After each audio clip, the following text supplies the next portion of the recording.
now like to ask our next speaker, Mr. Dani Dayan, who is the chairman of Yad Vashem, the World Holocaust Remembrance Center, to deliver his remarks.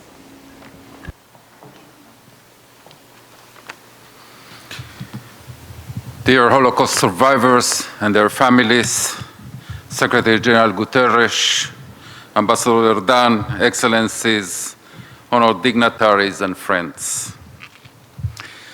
Nachman Skariton, birthplace Zhashkov, Ukraine, place of death Warkowicz, Poland. Aryeh Skariton, birthplace Zhashkov, Ukraine, place of death Warkowicz, Poland. Approximate date of death June 1942. Circumstances of death: two brothers caught by the Nazis and led to a pit where they were shot dead, together with the entire Jewish community of Warkowicz. I have just read out portions of pages of testimony regarding two Jews murdered during the Shoah from among the 2.7 million pages recorded at Yad Vashem in Jerusalem over the past 70 years. We have gathered authenticated records of an additional 2.1 million names of Jews murdered brutally and criminally during the Shoah by Nazi Germany and its collaborators, for whom no one has yet filled out pages of testimony. Altogether, over 4,800,000 names. Certainly, they are all worthy of remembrance, of reverence, which is, of course, why we are here today for this very special and memorable occasion.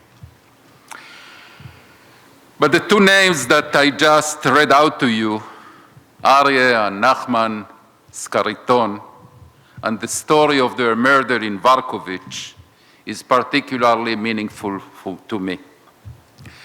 Because they were my great-uncles, Nachman and Aryeh, the brothers of my grandmother Hannah, names that I grew up with, names that, as the Jewish tradition goes, are present in every single branch of my family, either as first or second name or middle name. Names I associate with pain, with sorrow, with longings, names with meaning, names that deserve and have received a Yad Vashem, the biblical Hebrew term for name and memorial.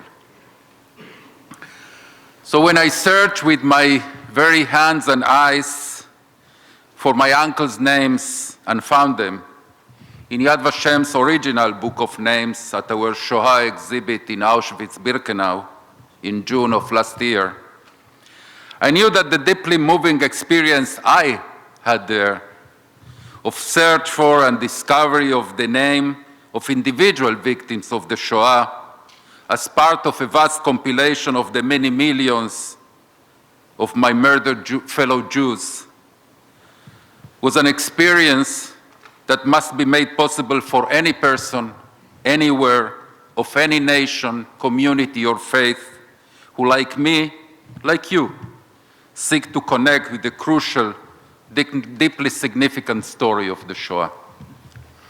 This is why Yad Vashem, the World Holocaust Remembrance Center, together with the mission of the State of Israel to the United Nations, have brought this newly updated and authorized book of names here to the UN headquarters.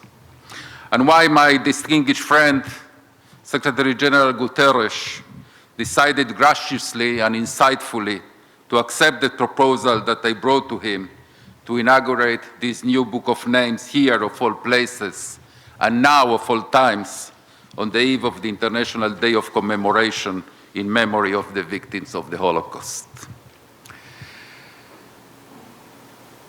The Nazis and their collaborators, driven by maniacal hatred of Jews and anything they perceived as Jewish, sought to exterminate every Jew, everywhere, and to erase the memory of their identities and their culture. The psalmist foresaw that thousands of years ago. אמרו, לכו ונכחידם מגוי, ולא ייזכר שם ישראל עוד. They have said, come, let us destroy them as a nation, so that Israel's name is remembered no more. Tragically, we cannot revive even one of the millions that they murdered. But we can and do restore the names and the stories of the victims. We meticulously gather every possible shred of testimony about their lives and deaths, about their values, their aspirations, their achievements. And in a very different way, we painstakingly study the contexts and circumstances of the horrible processes and events in which their lives were violently stolen from them.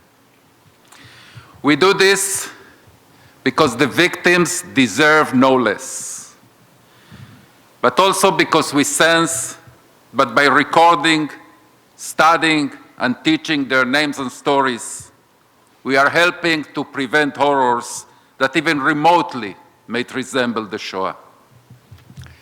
History never repeats itself exactly, but phenomena of extreme anti-Semitism and other forms of racial hatred, aggressive violence, corrupt dictatorships are recurring.